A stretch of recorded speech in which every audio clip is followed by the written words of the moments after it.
Alright YouTube, so we are back, of course, talking about some Final Fantasy VII Remake, whatever it might be. What we're discussing here is the possible origins of Sephiroth's sword, otherwise known as the Masamune. At least that's how YouTube videos are telling me to pronounce it, because I've been saying that shit wrong for a long time. But of course, before we hop into it, just a couple of tidbits of news. For one, the Steelbook case, when it comes to Intergrade, has actually been confirmed. We talked about that in a previous video, where, to me, it looked pretty fake. Like, just the image that was circulating, at least on Reddit at the time, didn't look legit, but it turns out it actually is. But also, at the time, like, you couldn't find anybody anywhere talking about this. I actually had people comment on my video that were kind of agreeing with me. Like, there's just nothing on, like, social media or on, like, just Google. Just simple Google search, remake Steelbook case. There was just nothing popping up, so like, where did this person get the image from? And they weren't replying to people. Whatever the case, doesn't really matter. It's been confirmed. Now, for some reason, you have to get it specifically from GameStop. I don't really know why. The other bit of info that also pertains to Intergrade is that it's getting its own soundtrack coming out also in June, just a little bit after Intergrade itself releases. It'll be 3 discs long. So that's pretty cool for the collectors out there. Now, initially, I thought that this was going to be like a re-release of the remake soundtrack, but with additional music from the intermission DLC. But look at the Silken Eric article, it just says that it's like background music from Intergrade, so background music essentially from Remake.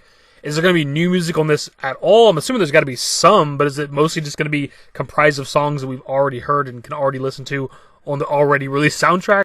Anyways, on to the main part of the video. So the origins of Sephiroth's sword have always fascinated me. I've actually mentioned this probably multiple times throughout the time I've been covering FF7 and Remake on my channel over the years.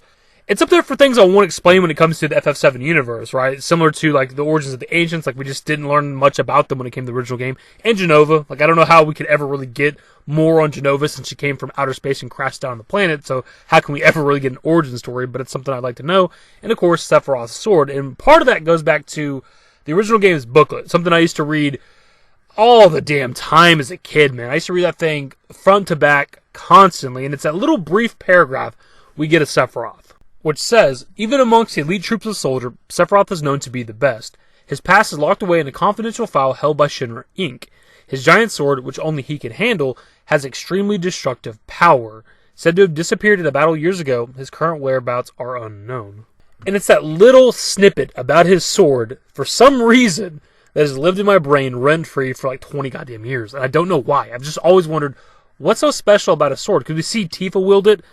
Now, she doesn't exactly have a lot of success with it, we'll say.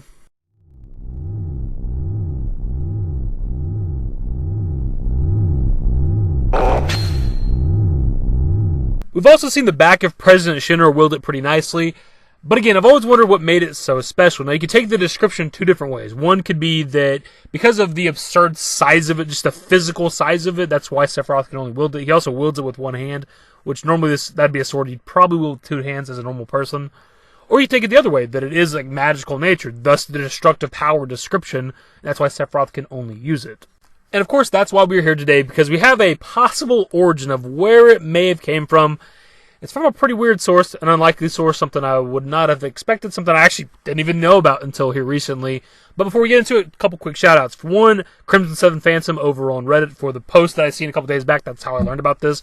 And also shout out to Ray Coffman, fellow FF7 content creator, had done like an update video recently, and it's a pretty long video. I haven't watched it myself. It's like 27 minutes, but I think at some point within this video, he points this out. So what this is in the online mode for Dirk Cerberus, which I was not even aware was a thing. Did not know it had a multiplayer online capability bullshit. That's how little I know about Dirk Cerberus. Anyways, the TLDR on this is there's a character called Argento that gave Vice his pistol swords, gun blades, whatever you want to call them. And if you take a close look at them, they're very similar to Sephiroth's sword. So here's a side-by-side comparison that was on the Reddit post. And if you look at the guard and the hilt of both of these swords, they're similar to the point that it has to be intentional. Thing is, when they designed these swords for like the modern era for, Remake, they could have went in a million different directions. Hell, Sephiroth's Masamune has looked different depending on what game or where it's appearing at, from size to the color of the damn thing. So they could have went so many different directions with both of these weapons, and the fact that they're so similar has to mean something, and the possible something could be maybe Argento also made Sephiroth's sword. Now, the guard and the hilt on both of these isn't necessarily unique. I'm pretty sure I've had a katana back in the day, like when I was a kid, that had a pretty similar guard on it, with like the 4 sides with like 2 sides having like the holes in them or whatever. Like, I feel like I've had that before. So that's not necessarily unique. But the thing is, it's a video game. And every character, usually within a video game, like from their outfit to their weapons, are designed uniquely. The fact that these are so similar, again, has to mean something. I'm not saying that Argento from the online version of Dirk Cerberus is the best explanation, but it's kind of the only one we have right now. And over the past 20-something years, we've never had any kind of hint at where or what it could have came from. And now we kind of seem to have something. Maybe.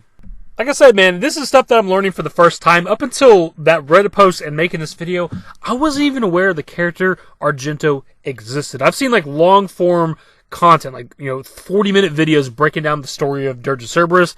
And I don't even recall ever hearing about there being like an online mode for it. I have absolutely no idea how that flew under my radar, but it did. And I've never heard anybody else ever discuss it, so it must not be that interesting or that important. I don't know, but it did give an origin for Vice's weapons.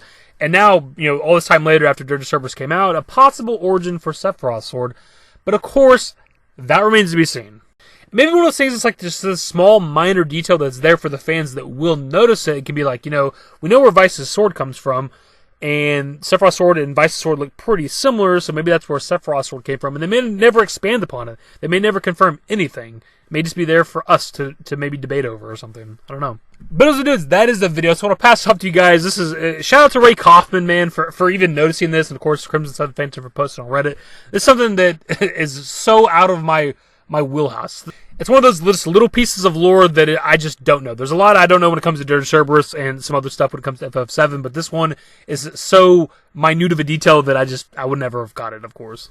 Either way, dudes, that's the video. Hopefully you enjoyed it. If you did, give it a thumbs up. Subscribe to the channel if you guys already what's to more Final Fantasy 7 and Remake content. Turn on my notifications. Follow me on Twitter, dashingdavidYT, and my Discord. Links to the box are in the description and in the outro. Later, guys. Used to care what people thought, but now I care more, and nobody out here's got it figured out. So therefore, I've lost all hope of a happy ending, depending on whether or not it's worth it. So insecure, no one's perfect. We spend it with no shame. We blow that like Coltrane. We in here like Low Gain or leave it like Cobain.